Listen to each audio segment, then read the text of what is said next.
Eto, importante po. Uy, sino ba itong pagkagwapo-gwapong lalaki nito? Oh? Kung ito, kung babae lang ako, nako, sasabihin ko dito, bigyan mo ko ng anak. Ay, biro lang po. Yes, okay, next slide tayo para topic ko. Alright, 5 pagkakamali, 5 mistakes that everyone makes when they are trying to hit their goals. Marami po tayong mga goals. Okay? Lalo na kung ikaw ay empowered consumer. The word itself, empowered, pag sinabi ka empowered, dapat may goal ka. So, ibig pala sabihin, pag wala kang goal, automatic, big mistake po yun. Yes, the mere fact na wala kang goal, wala kang dream board, okay? Hindi mo sinusulat yung goal mo, hindi smart yung goal mo, hindi siya specific, hindi siya measurable, hindi siya attainable, hindi siya realistic, at hindi siya time-bound. Natural, yung goal mo, hindi mo mai-hit. Importante lahat po tayo ay may goal. Lahat naman po tayo nangangarap eh. Ang taong walang pangarap, sabi nga nila eh, mas masahol pa ang sa mahirap ang taong walang pangarap. Bakit po? Eh, libre mangarap eh. Nakuha niyo ako?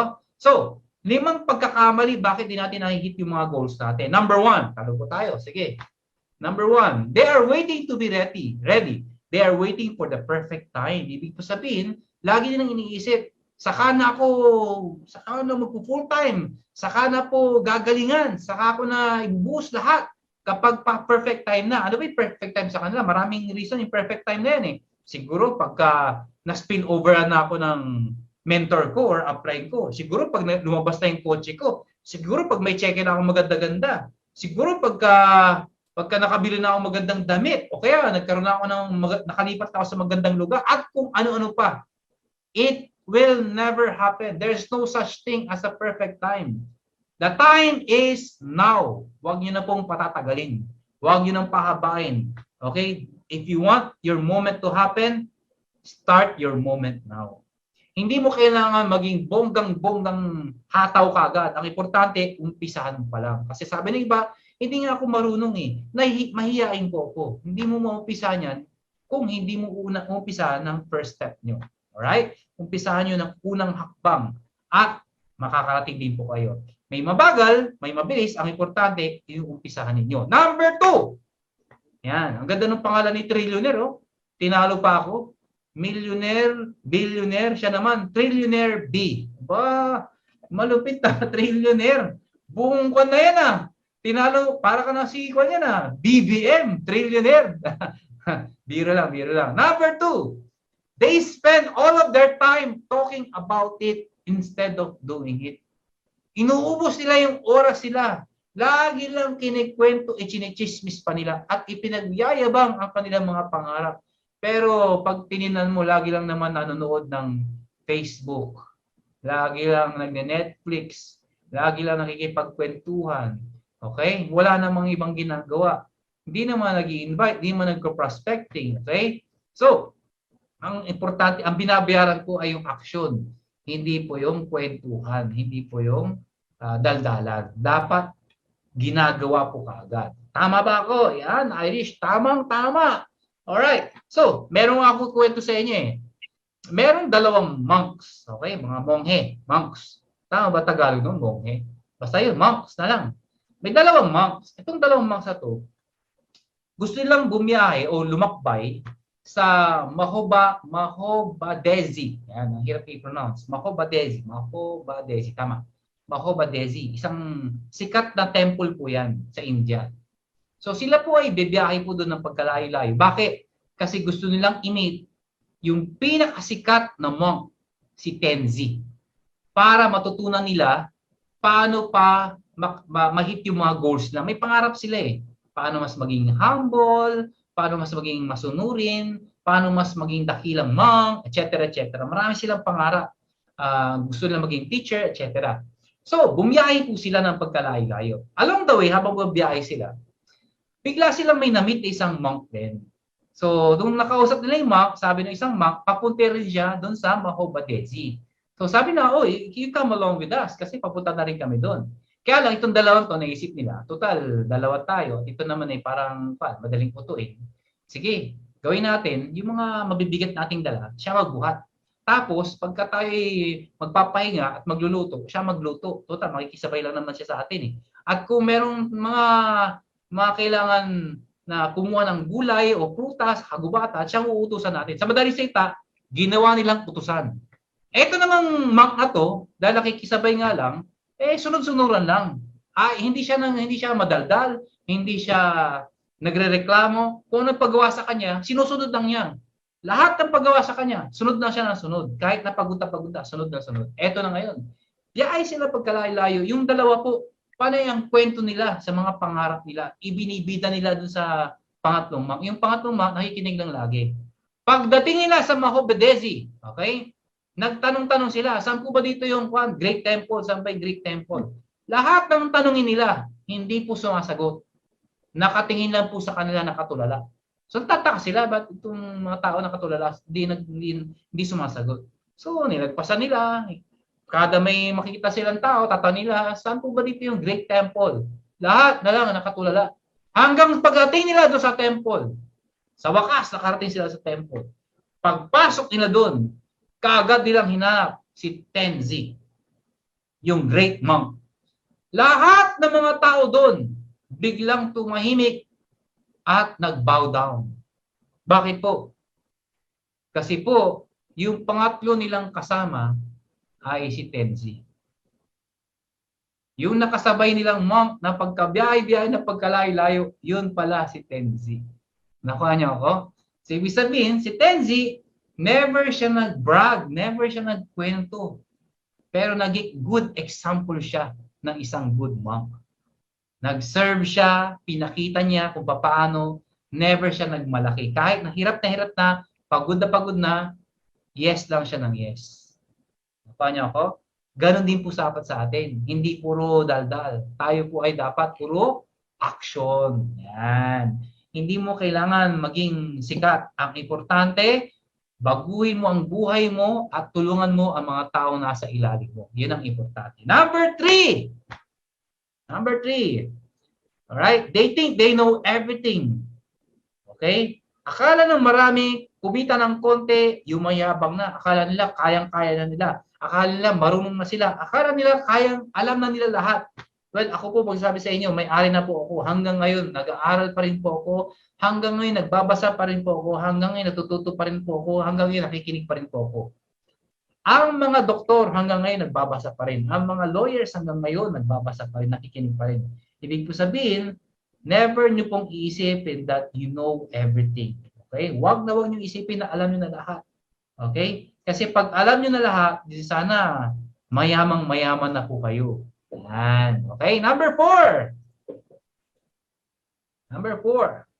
They don't stick together. Naku, napaka-importante po nito. Inda, far, nagani. Importante ito. Kailangan, huwag kang lalayo. You have to stick to people who are very positive. Huwag kang lalayo sa ibang tao. So, ibig sabihin, hahanap ka ng mga grupo na makakatulong sa inyo para makuha yung pangarap nyo. Especially kung yung mga taong yan ay very positive. Masipag, dadalhin ka sa tama. Alam na natin lahat yan eh. Bata pa lang po ako, alam ko na yung prinsipyong yan. Pansinin niyo po yung mga bata. Pansinin siya sa school, sa mga estudyante dito. Mula ng elementary, high school, hanggang college po ako. Hindi ko nila lahat. Pero kadalasan totoo po ito. Yung mga matatalino, napansin niyo ba? Camille Sarmiento, yung mga matatalino, di ba? Magkakasama. Di ba yung mga bobo, magkakasama din? Tama ba ako? Napansin niyo ba yun? Ate Milagros, yung mga matatalino nagsasama-sama, yung mga bobo nagsasama-sama, yung mga nagkokopyahan nagsasama-sama. Napansin niyo yun? Yung mga gwapo, mga ganda, nagsasama-sama. Bakit? Kasi birds of the same feather are the same birds. Kaya pipiliin niyo po yung mga taong sasamaan niyo. Ang ganda naman ng pangalan. Arnel F. Rosal, naputol eh, Rosales. Rosalinda, ano yan? Basta Arnel F. Rosal. Diyan na lang nakasulat kasi dito eh. Okay? So, bata pa lang po, kung pipiliin nyo na po yung papakinggan nyo, sasamahan ninyo. Napaka-important. And very important, you stick together. Wala pong iwanan. Hindi yung pag ikaw nasa taas na, okay na ako, pwede ko nang iwanan yung nasa baba. Huwag po ganun. Hanggat di po umaakyat yung mga nasa baba, huwag mo silang bibitawan. Kuha niyo ako, parang kami mga may-ari. Mayaman na po, kami may-ari ng kumpanya, tumatakbo na yung kumpanya, pwede na ho kami mag-retire. Pero hindi namin yung ginagawa yun dahil marami pa hong dapat tulungan at marami pang katulad ninyo na dapat marating yung mga narating ng mga naging successful. Ang tanong, gigil na ba kayo na marating nyo yung mga narating ng mga milyonaryo? Ha? Gigil na ba kayo? Kung naniniwala kayo, okay, i-type nyo dyan. Ako na ang susunod. Dali, type nyo. Ako na ang susunod. Pag hindi kayo mag-type na ako na ang susunod, ako, maniwala kayo sa akin, hindi ka talaga susunod. Malamang sa iba ka, sumunod. Dito lang. Okay, ako na, yeah, ako na. Isa, in English pa. I'm next, sabi niya, oh. Ako na, next. Oh. Sabi pa nung isa, mas maikli, me next. Pinaikli pa nung isa, I next. Oh, wrong grammar na. I next. Oh, sabi pa nung isa, next. Oh, next na lang, wala na yung me, walang I. Next na lang daw, next. Okay. Rocky Zenith. Na-type mo na ba? Ikaw na susunod? Ha? Ako, nagtago pa, oh. Nakikita ka pa rin namin, oh. Alam mo yung camera ko? Yung camera ko, high-tech to. Nakikita pati loob ng bahay ninyo. Kulangan ko ta, Zenith, ha? Naka-shorts ka. Nakikita ko, naka-shorts ka. Natakot si Zenith. Natakot. Zenith ba o Rocky? Sabi nyo, ay, wala naman ako suot. Paano na naman naka-shorts ako? Bira lang. Okay, ako na ang susunod. I will be the next. Yan. Mas maganda, kumpletuhin nyo. Ako na ang susunod na milyonaryo. Ganun, baka mali mo, may iba yung susunod. Maraming ibig sabihin yung susunod, di ba? I am the next billionaire. Ganun. Ipakita mo na excited ka. Alright? Yan mga, yun, billionaire daw siya. Oh, sabi, oh, galing. Okay. Find a group of people who challenge and inspire you. Spend a lot of time with them and it will change your life. That is true. Kaya kayo, lagi po kayong umaattend, nakikinig sa mga mentors inyo, sa mga training team, sa mga vice president, and of course, sa mga may-ari. Yan. Lagi po kayong makikinig. Alright. Next. Last na po. Yan. They are not measuring their progress. And they are not celebrating every step. Yan. So, importante po ito. You measure your success. Paano malaman kung ikaw ay lumalapit na sa tamang direksyon? Yung progress mo, dapat chinecheck mo. Parang ganito. Kung ikaw ay nagpapayat, so, syempre dapat, bumili ka ng weighing scale. Paano malaman na pumapayat ka? Sa itsura lang? Well, pwede rin. Pero importante na may measure mo talaga. Para may goal ka. Dapat tinitignan mo, oops! Ilang pounds ba ako ngayon, ilang kilograms. So, meron ka ngayong goal. Dapat, in 1 week, mabawasan ako ng mga 2 pounds. Yan. So, check mo ulit after 2 weeks. Oh, nabawasan ako ng 2 pounds. Yan, ganun. Na may measure nyo. Tapos, kailangan i-celebrate. Hindi kailangan laging may kainan. Kasi pag sinabing celebration sa Pilipinas, laging Starbucks naman dyan. Di ba? O kaya, ano ba yung masikat? Milk tea naman tayo dyan. Milk tea. O kaya, pa-Jollibee naman dyan. Akala na iba, pag tuwing celebration, may pagkain. Hindi naman po kailangan. Ang celebration, yung magsama-sama lang po kayo, maging masaya kayo, okay na po yun. Paano ako? Yan. Importante, celebration, you stick together at you celebrate together. So, bakit importante po ito? Kasi po, it boosts your motivation para hindi po kayo manghina. Kahit maliit lang po ang inyong na-hit o yung progress niyo, you celebrate it. Parang tap sa back po yan. Na parang, yes, good job ako dun. Kunyari, minemorize mo ang presentation ng OBI. Okay? Na-memorize mo. Okay na po yun. Hindi kailangan na baka mamaya, ako wala naman akong downline . Not necessarily. Kasi marami po akong kakilala. Meron po ako isang kilala. First 3 years niya po. First 3 years. Bokya. Walang grupo. 3 taon. Pero nag-stick siya. Aral. Attend lang ng attend. Invite pa rin siya ng invite. Pero on the 3rd year, bigla siyang may nakuhang halimaw. Bigla bumulusok ang grupo niya. Ngayon, ang yaman-yaman na po. Ang dami ko pong kilalang ganun. Kasi po, kanya-kanya po tayo ng panahon. Hindi po tayo pare-pareho ng panahon. Lahat po tayo ay dinesign na Panginoon na darating din ang panahon mo. Your time will come. Tandaan niyo po yan. And if that time comes, pag dumating yung panahon na yun, you will rise. And when you rise, you will shine. And when you rise and when you shine, together, we will shine. Kaya mag-stick ka lang sa mentor nyo. Stick ka lang sa Empowered Consumerism. Maniwala kayo sa akin. Dadalhin namin kayo sa mga pangarap ninyo. Ako, kung alam nyo lang, kung gaano kasarap ang maging multi-millionaire dito sa Empowered Consumerism. Nakita ko na po ang ibang kumpanya, nakita ko na yung mga sistema nila. Kung may mas maganda sa Empowered Consumerism, ako po yung mauunang lilipat po. Bakit? Imagine mo, kung may mas maganda pa sa kumpanya ko, ako na yung lilipat doon.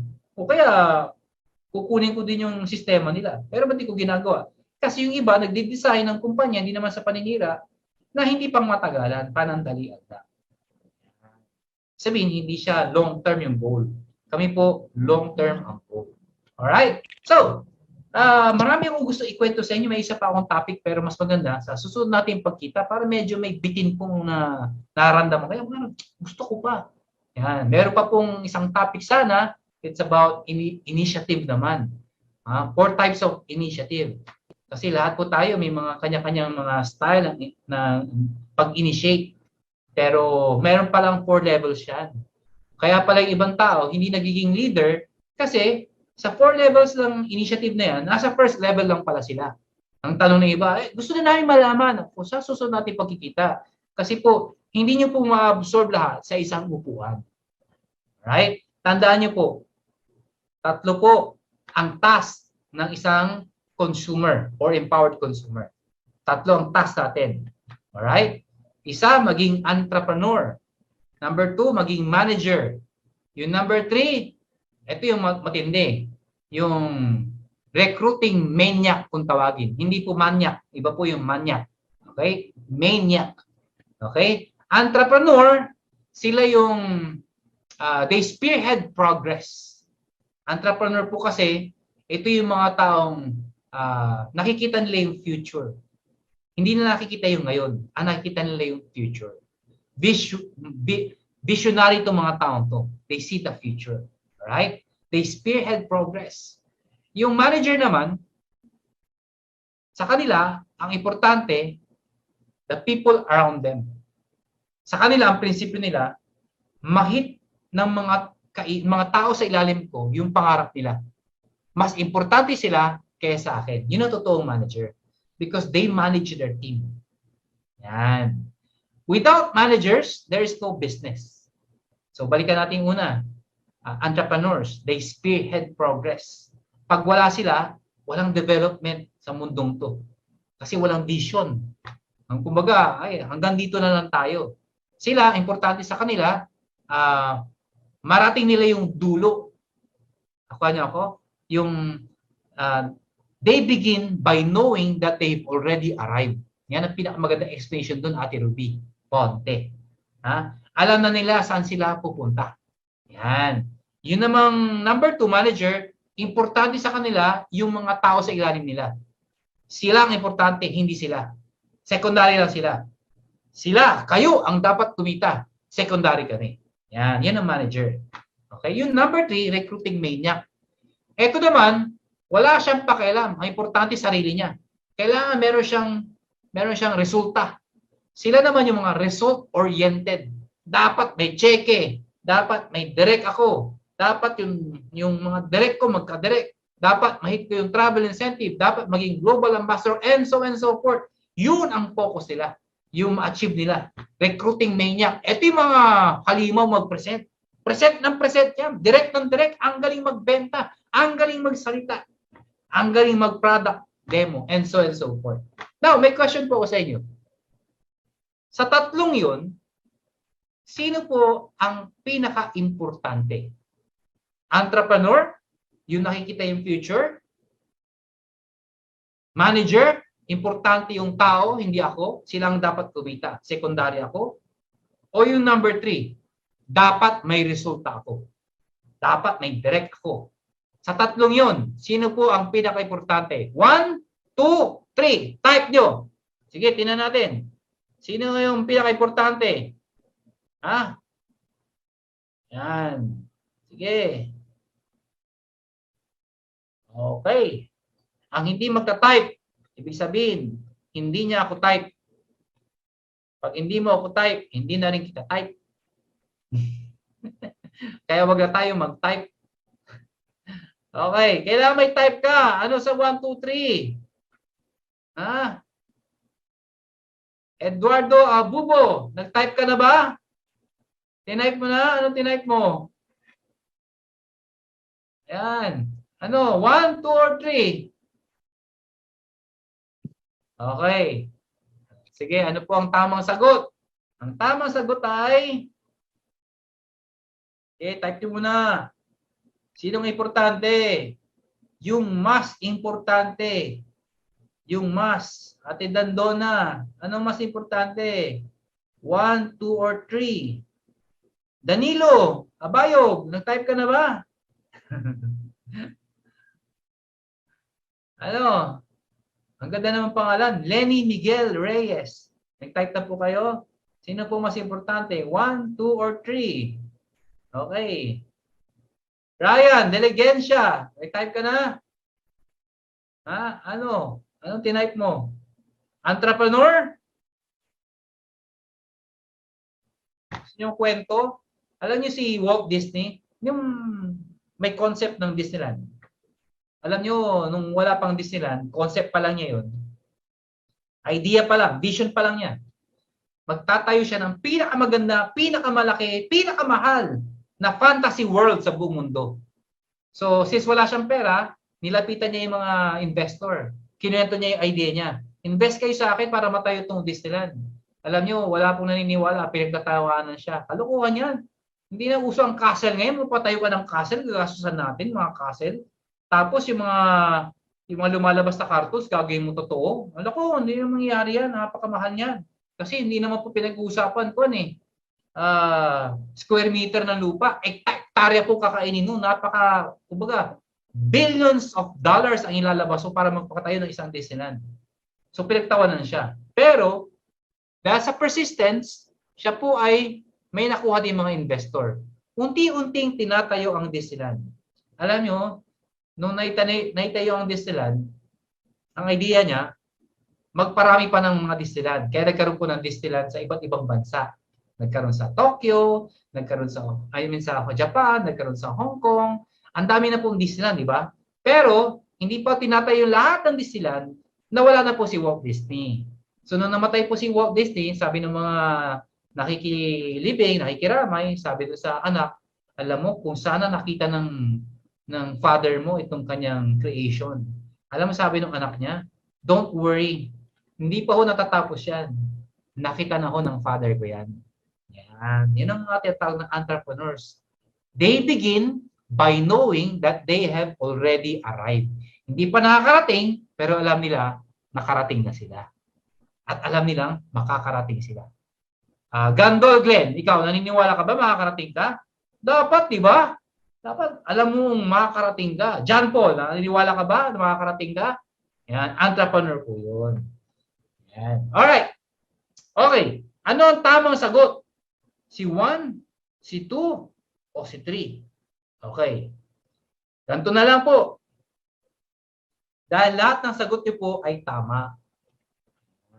Di ba sabi ko kanina, tatlo ang task ng isang empowered consumer. Ibig sabihin, bawasan mo ng isa, ang tawag sa iyo, incomplete leader. Para maging complete leader ka, kailangan ikaw ay entrepreneur.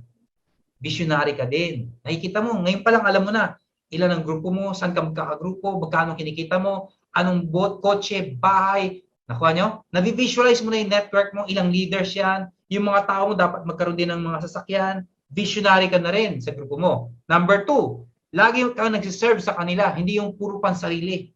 Dapat sila ang importante sa'yo. Bakit po? Kasi ang negosyo natin, hindi ka aangat hanggat di umangat ang mga nasa baba mo. Ganun kaganda yung negosyo. Wala akong makitang industriya na katulad nito. Ako po ay businessman na po ngayon. Ay, ibig sabihin businessman, napakadami ko pong negosyo, sangkatutak po. Pero baka sabihin nyo, teka. Akala ko maganda yung powered consumerism. Bakit ito yung mismo may-ari, ang dami negosyo? Linawin ko lang po yan, ha? Ibig sabihin na marami ako negosyo. Dahil po, ako po ay kumikita, hindi pwedeng yung pera nasa bangko lang. Okay? Hindi ka magaling na steward ng pera. Ang pera, kailangan mong paikutin. So, paano paikutin yan? O, syempre, ilalagay mo sa ibang negosyo. Pero ang good news dyan, hindi po ako yung nagmamanage ng mga negosyo yun. Nakuha niyo ako? Yan. So, meron akong construction. Para maintindihan nyo, parang gato. Yung manufacturing plant sa Bulacan. Hindi naman na po nagmamanage nun. Pero meron pong manufacturing plant po doon. Nakuha niyo ako? So, nagpo-produce ng pera yun. Kung yung perang yun nasa bangko lang, ay ditulog yung pera. Tama?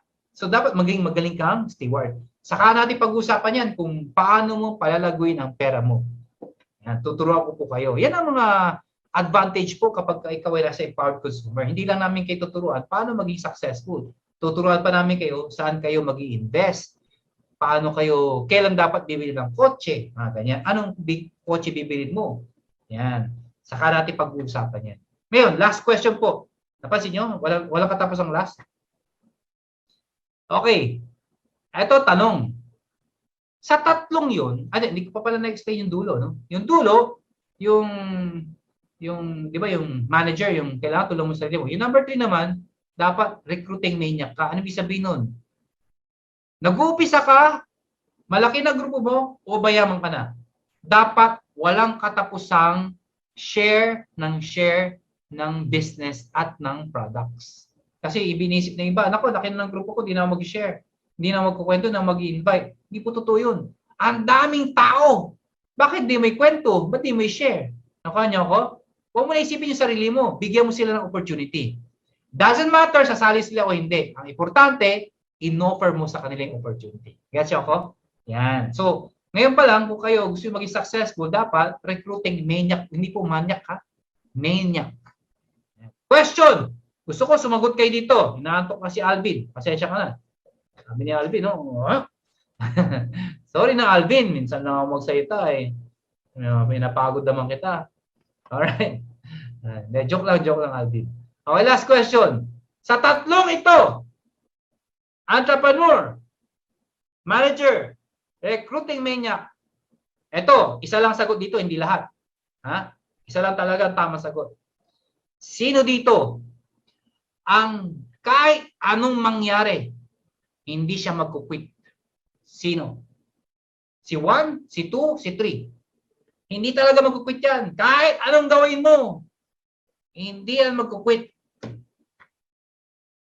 Si 1, si 2, or si 3. Yan, tignan natin kung 1, ha? Kasi yung kanina, lahat na sagot yung tama. Pero ito, isa lang po ang tama. Sino ang hindi magkukwit? Kahit anong mangyari, hindi yan magkukwit. Sino kaya? Sabi ko, si 1, si 2, at 3. Sabi ng iba, oh, ako, hindi yan magkukwit. Sabi ko, 1, 2, or 3 lang eh. Okay. Type, dali. Sino? Sino hindi magkukwit?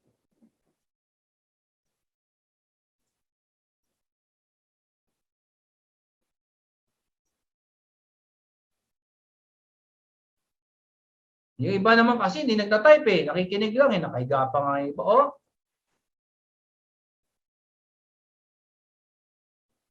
Jonathan, gumagwapo ka. Jonathan Donahan. Ha? Yan ang gusto kong porno. Oh.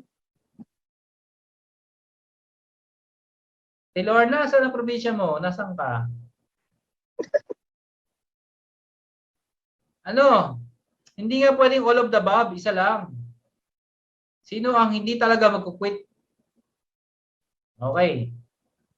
Sasagutin ko na.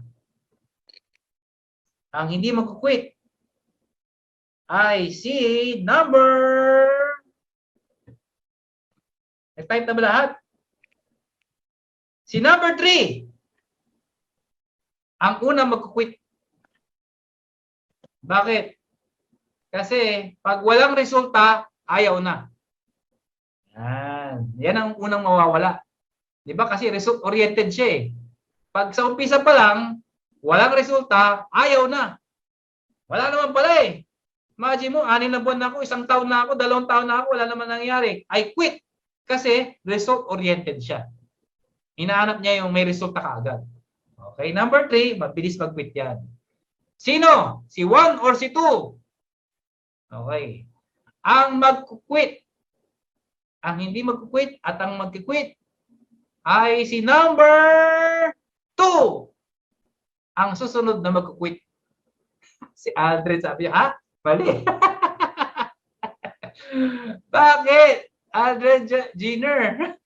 Kasi si number 2, pag wala na yung tao niya, eh di mawala na rin siya, di ba? Nag-serve siya sa dapat mauna yung tao ko. Tama. Eh nawala yung tao niya. Di wala na siya sa serban. Eh susunod na siya. Nakanya ako. Ang hindi talaga mag-quit si number 1. Bakit? Kasi nakita niya yung vision. Na kahit anong gawin mo, nakita niya na yung future niya. Nakanya ako. Na-picture ko yung sarili ko eh. Ito mangyayari sa akin eh. Kahit ano pang sabihin ng mga tao sa paligid ko, no one can stop me because I've seen my future. Yun ang totoong empowered consumer. Kahit ano pang sabihin nila, you will do everything to hit your goal. Hindi nakasalalay sa mga tao mo. Hindi nakasalalay kung may resulta ka o wala. Nakasalalay yan sa vision mo, sa puso mo. Kasi walang ibang magpapayaman sa sarili mo, kundi sarili mo. Never depend on somebody to become successful. Hindi sa magulang, hindi sa kapatid, hindi sa kapitbahay, hindi po sa mentor or upline, at hindi rin sa ating mga consumers or mga downlines. Nakuha niyo ako? Yan. Ikaw ang gagawa ng buhay niyo. Diba? So si number 1. Sino tumama? Type nyo nga dyan. Ako yung tumama. Yan. Ganyan na lang kayo. Sino yung tumama? Natumama kayo, tama yung sinagot nyo. 1. O kita nyo? Balimbing kayo. Iba sabi kanina 3. Bigla naging 1 na. Oh. Biro lang. Alright. So, taas natin ang mga daliri natin. Lahat tayo mag-sign na number 1. Oh, teka, baka may kumpanyang ganito, no? Baka sabihin nila, lahat tayo. Oh, ganun na sila ngayon, no? Oh, 1 na. Naging kwenta na, okay? Number 1. You should always be number 1. Galing. Marami ba kayo natutunan ngayong gabi? Kayo ba na-excite? Alam nyo, kung pwede lang, no? Gusto ko kayong isama sa mga bagay, mga lugar na narating namin. Gusto namin kayo, dahil pala mga milyonaryo dito nakikita ko. Alam nyo, napakasarap maging milyonaryo. Naku, nagigigil ako sa inyo. Kung pwede ko lang kayo i-magic. Kung may ganun lang, no, i-magic. Yung paggising nyo bukas, lahat tayo milyonaryo. Masarap siguro magkwentuhan. Kasi syempre, di ba, yung pinupuntahan namin, yung kinakain namin, yung nagagawa namin, nagagawa nyo rin. O, di ba? John Mark, gusto mo ba yun? Lisandra? Imagine nyo, ako po ay galing sa hirap. Hindi lang po ako mukhang mahirap or kasi kutis mayaman, sabi nga nila, di ba? Pero alam mo, galing po ako sa hirap. Nagko-commute po ako, sumasabit sa jeep, na-experience ko po lahat yan. Nakikitira, yan, kumain isang beses ang araw, totoo po. Hindi po ako nagsisinungaling. Next time, papakita ko sa inyo yung mga pictures ko. Saan ako tumira, yung mga barkada ko, nakikita ko, pinagtawanan ako dati. Kasi pag kumakain kami after school, lunch break, sila po order ng mga pork chop, mga ganon, fried chicken, ganon. Ako, ordering ko, extra rice. Yan. Sabi lang ba't extra rice? Yung mga tira nyo na taba, balat, bigyan nyo sa akin. Yan ang ulam ko. Pinagtawanan nila ako. Pero ngayon, iniipit ako sila. Kakain kami ngayon sa mga garang kainan. Sagot ko, eat all you can. Gusto mo ba yun, Jeric Cabanya? Ha? Iimbita yung mga barkada mo na tingin sa'yo parang walang mangyayari. Pero one day, magka-park ka na sarili ng BMW. Tapos sabi mo, tara, kain naman tayo. Diyan lang. Saan yung diyan lang? Sa Shangri-La. Treat ko kayo ng dinner. Mga ganun ba? Diba? Ang sarap nun, di ba? Kung alam niyo lang yung bagay na naghihintay sa inyo. Guys, Marami pa akong gusto ikwento. May isa pa akong topic pero kakain ng oras yung topic ko. Magkikita pa tayo. Hindi ito ang huling pagkikita natin. Magkikita ulit tayo. Dahil alam ko, nakita nyo na ako, narinig nyo na ako, at marami pa pagkakataon na iimbitahin nyo ako. Kung iimbitahin nyo ako sa susunod. Alright? So, God bless everyone. Maraming salamat kay Adrian. Thank you for inviting me. At sa susunod na imbitahin nyo ako, ang kasama ko ay si Michelle Go. Narinig nyo na ba si Michelle Go? Nag-present na ba sa inyo si Michelle Go? Ha? Naku, kung ako excited, mas power yun magsalita. Mas magaling po yun. Maganda na, malupit pa. Ha? Siya ang susunod na kasama ko magpe-present sa inyo. At marami rin po may share yun sa inyo. At pag yun, na-inspire yun sa inyo at mas maraming umaten, naku, papasakay niya kayo sa BMW niya. Gusto niyo ba yun? Alright, thank you so much.